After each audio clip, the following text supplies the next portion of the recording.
this. What was your... All right, well, first I want to ask you this. So your cousin leave. So you no longer see him no more after the deed. So you still don't know if he did. Well, he said he didn't. So I'm assuming at a young age, I'm going to take his word. It's my cousin. Them people lying. Right. I already know how that shit go.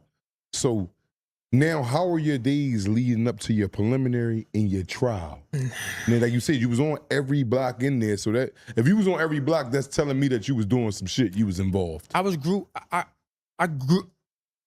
up in there. Yeah. I grew up in there. Grew up in there. From me, like,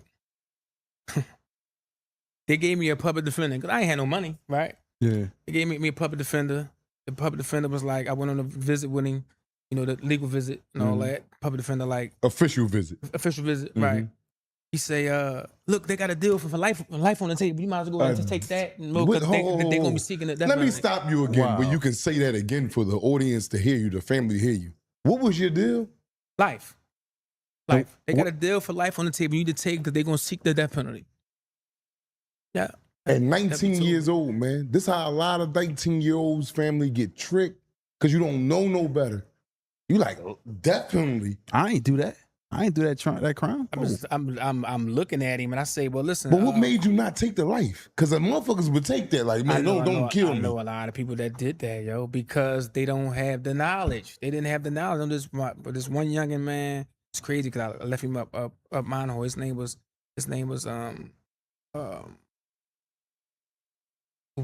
Usama. I think his name was Usama. And his name ain't Usama no more because he ended up apostating or whatever. But he had the same type of situation where the PD came up there, told him, look, you gotta take this deal for, I think it was like 30 to 60 or something. He took it. He took it, bro. He took it. Then when I, looked at his case, I'm like, man, it was a way out for you on that joint. But he didn't know. He was young. He didn't know no better. He was scared. A lot of us go through. They gonna seek life if you don't, So he looked at it like I could do 30. I'm only 19. But that ain't cool, bro. He's still up there today. He's still up there today doing 30, bro. Still up there today doing 30. Well, he is coming down now because we both was booked at the same time. So he said, I got 23 now, 24. So he about 6 years left. He's walking it down. Right? But walk it all the way down. Courting from the young buck, they caught him, hit him with that same John. So when the PD told me that, I'm like, take life. All right, well, I don't really got nothing else to say to you. You could go ahead and leave. I'm not taking no deal for no life on a case I had nothing to do with. I'm not taking no deal for no life. At least you had that kind of conscious thinking, because like, one out of every 25 probably had it. So did that, and that was the last time I seen the PD. So when I get back to the block, my heart is my grandma, right? Yeah. Called my grandma, boom. Somehow had the same phone number forever. Yeah, all old people. She was one of them type, right? Got the same phone number forever. Called her. Look, I just came off the legal visit, and the public defender came to see me. They talking about they got a deal for life, and because they seeking the death penalty, and my grandma said, "You ain't take that, did you?" I said, "No, hell no." She's like, "All right, we're gonna get you a lawyer, right?" But we gonna get you a lawyer, right? But I don't think that people really understanding the significance. The deal is life. The rest of your existence inside of a penal system with all men. That's your deal. Life. Like, that's a real live heavyweight. But go ahead, bro. So what your grandma said again? Go ahead. What she said? She said, you ain't take that, did you? I said, no, I ain't take that. She's like, okay, we're gonna get you a lawyer. So while they, figuring out how to get the lawyer. Now I wasn't Muslim yet. I wasn't Muslim yet. Right? I think I just took my shahada like a couple months after that. Yeah, I took my shahada like a couple months after, because I was still dealing with my little addiction and all that. And all that. I we go through that. Dealing with that until I took my shahada. Then I stopped. Man, I just cold turkey. Literally ain't no drugs, no alcohol for, let me see, from the middle of probably like October 2002 Mm-hmm. That's probably the last time. Until now. I got out right. Alhamdulillah. That's probably the last time. Alhamdulillah. Right now. I mean, alhamdulillah, I was able to shake those. So while my people was just, scrambling, trying to give me a counsel, y'all ain't gonna believe who Allah dropped on me for counsel. Pro bono. Because you can get some good lawyers pro bono. David Mischak. Yep. Shout out to D. Shout out to Dave Mischak, Dave man. Mischak, When we I seen shout y'all you had out. him on the drink, I met him not too long ago, probably like 2 weeks ago. Yeah. No, probably like 2 months ago. Shout out to D. And Mischak. I was down at the courthouse. I was down at the courthouse supporting one of my other brothers that's trying to come home now. And he was in. I saw him come out one of the other courtrooms, and when I seen, every time I see him, I say, "Man, you look like Like a mob boss. What you call it? He stays slick Keanu too. Reeves. Yes. Keanu Reeves. Mixed with something else, I said, though. you look like Keanu Reeves off of Constantine. Every time I see him, I think he's like Keanu Reeves off of Constantine. Yes, he do. And that's back, and I was his first murder case. Wow. I was his first murder case. No, it was his first, second, or third. I was his first. Because y'all had Mischak. No, too. yeah, I was about to say, I had I think Dave I was like Mischak his- and 98. I went to jail in 98 with 2 homicides and had Dave Mischak. Well, Yeah. then I knew I was in his first couple. Exactly. That's when he was just starting out. He just started. He was a just started. kid. Yes, he was. I told Yes, he Dave the was. last time we see him, I said, man, we got you all that money that you got, man. So let me get a couple of dollars, Right. man. Shout out to Dave Mischak and the whole firm down there, man, with Brian McGonigal and Fortunary Pearly. So now the court appointed me David Mischak. I don't know. Only lawyers' names I knew about that was ringing back then was Lucivino. Lucivino, They was the big dogs. McMonagle, Shabazz, Mhm.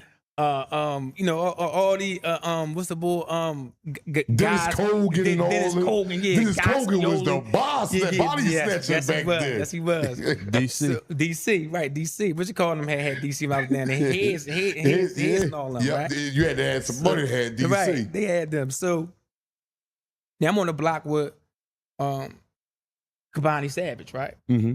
And he already know about them lawyers, right? He know about all them names. He knew who Mischak was before I did, right? Okay.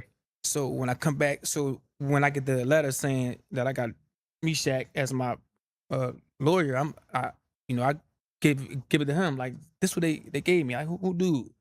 He looked at the drum and he said, "Yo," we called like 4 people over.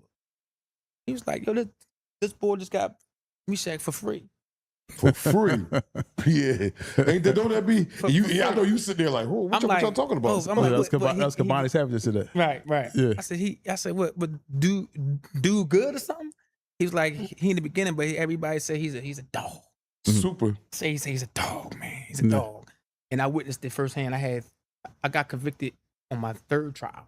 Oh, don't go all the way up there yet. Yeah, I just let you know how much of a dog this boy was, man. Yeah. I had 2 hung juries. I mean, I got convicted on my 3rd trial, but I had David Mischak, man. The court appointed me David Mischak, so that's what Allah blessed me to not have to pay those For lawyer attorney. fees. Right. Mhm. I mean, so so I ended up getting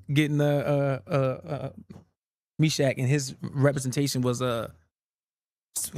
top notch. Superb. Let's talk about the trial, the first trial. And how was that for you going there? Okay, I finally get my discovery. Did Get you my go to discovery. preliminary yet? Because you're gonna get your discovery at the preliminary. I went to the preliminary. Hold on. Let me back up and rewind. I got to do these lineups. Mischak, once he got on the case, he ordered lineups. Yeah. Okay. He ordered lineups. Because y'all can get it thrown out right then and there. He Can't nobody pick you. ordered lineups. Now, mind you, it was like 7 or 8 witnesses, right? And he ordered these lineups, and it's like,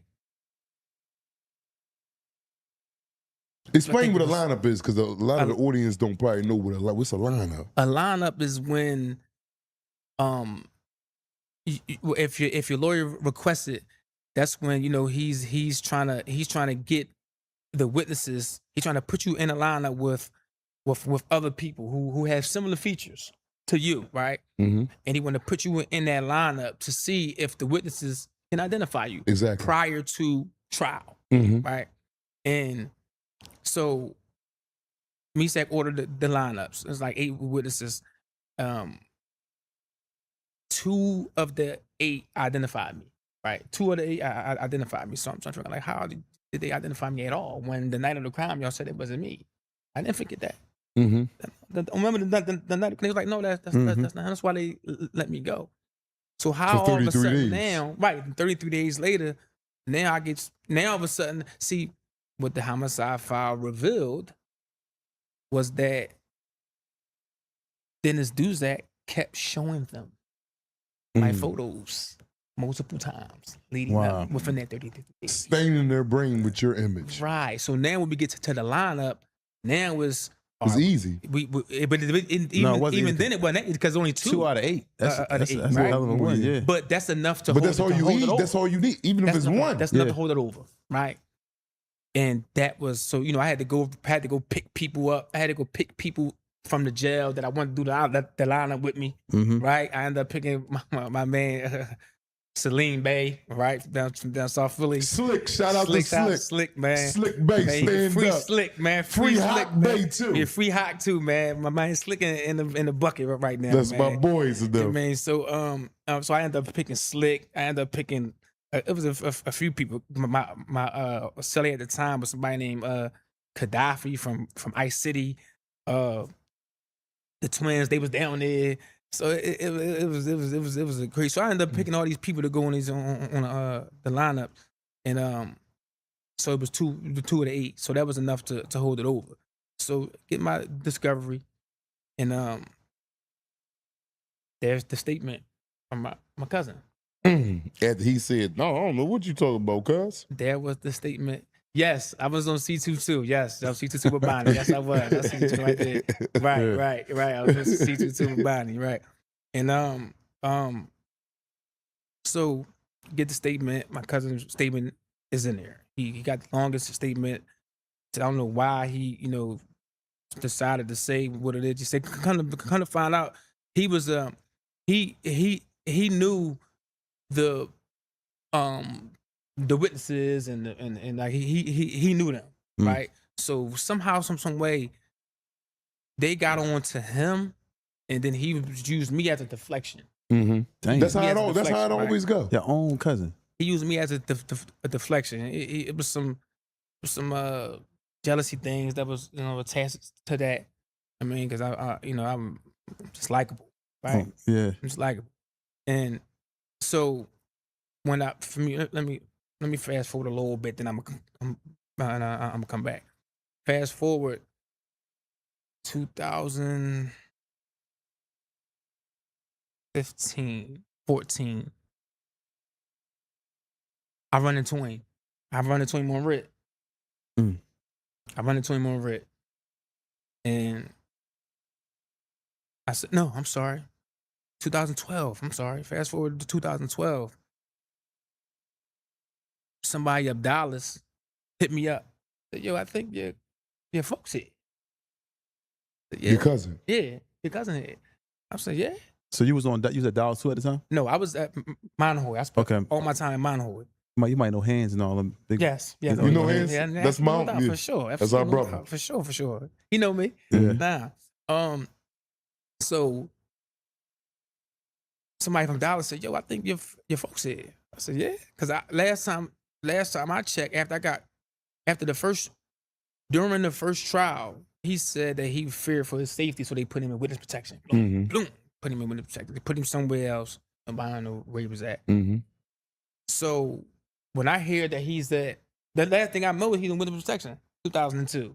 So I'm upstate. I got convicted. I got life without parole. All right, so I'm never going home.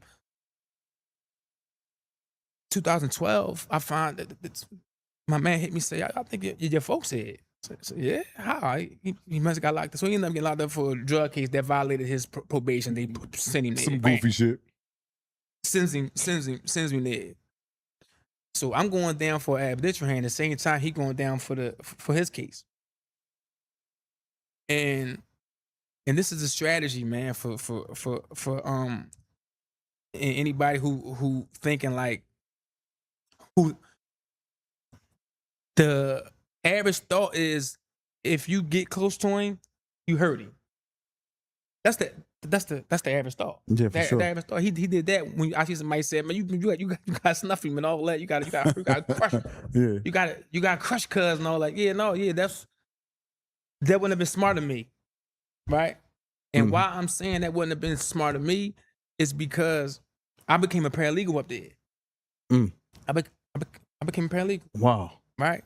I became a paralegal. As soon as I got into jail, one of my somebody from the streets, you know how old heads be keeping contact with the streets? So they already knew I was coming. So when I got there, always said, yeah, your old head told us to look out for you. You got life and all that, right? Yeah, well, you need to go ahead and get your ass in that law library. ASAP from the rip. So like my first year, I played around, did the ball and all that, right? Because I was a baller. Did the ball and all that. And then after that, it was I started seeing people go home and all that. Then I got right in the law library from the rips. So I became a paralegal, and I knew what the legal studies taught me was that I need to get an affidavit from him more than breaking his face. Exactly. I need to get an affidavit from him. And tell them what an affidavit is. A lot of people is not aware what an affidavit is. An affidavit is where a person is either recanting his testimony or his statement. Mean taking it back. He's taking it back, or he could also be providing some new information that's not necessarily could be counted as a recantation, because recantations are inherently unreliable under the laws of Pennsylvania. So when a person coming there recanting, the judge has already got a bad look on it. Like you had to say something real compelling to make us believe for me to take this back, right? Yeah. So you gotta come up with a combination of, you gotta come up to where it's not only a recantation, but it has to have solid something compelling in it, right? Exactly. It has to have something compelling to trigger the judge to say, take another further look. So once I became the paralegal, and I focused on, all right, if I ever was to see him again, I need to get him to do an affidavit. That's what ended up coming out from it that was compelling was that Duzak and them had added stuff to his statement. They added stuff to his statement because he didn't know what the hell happened. Wow. Right? He didn't know what that, because I didn't know what the hell happened, right? So Duzak and them had added stuff, facts from the case to his statement to try to make it look like, because he said that I told him these things, and then he told them that, right? But so he wasn't the actual witness. He just said he wasn't the witness, right? Okay. He wasn't even a witness his damn stuff. So so we on his ass now. So you got to put something has to be in there that was compelling, right? And what was compelling was the part about when he finally admitted that they added stuff to his statement. He said, I didn't know X, Y, and Z. I didn't know that. I didn't know that. That's compelling right there. They added that to there. I didn't know that. Oh, okay, all right, bet. So he ended up doing the affidavit. And then as it took years, let me see, I filed my PCRA. I think I might have had the longest PCRA petition that was pending. My PCRA was filed in my PCRA was filed October 2007. So was this after a conviction, or was this after I was convicted? I'm sorry, I got convicted in 2005. Okay. That's my first hung jury was April 2003. My second one was November 2003. Then I got convicted December 2004. How many days did you go to trial for? I went to trial. My first trial was the longest. First trial, but that was the longest. It was 14 days. That's a long trial. That's a long trial. You be tired going back and forth the court all day, and they put in all the witnesses. They got a lot of witnesses, even though it wasn't.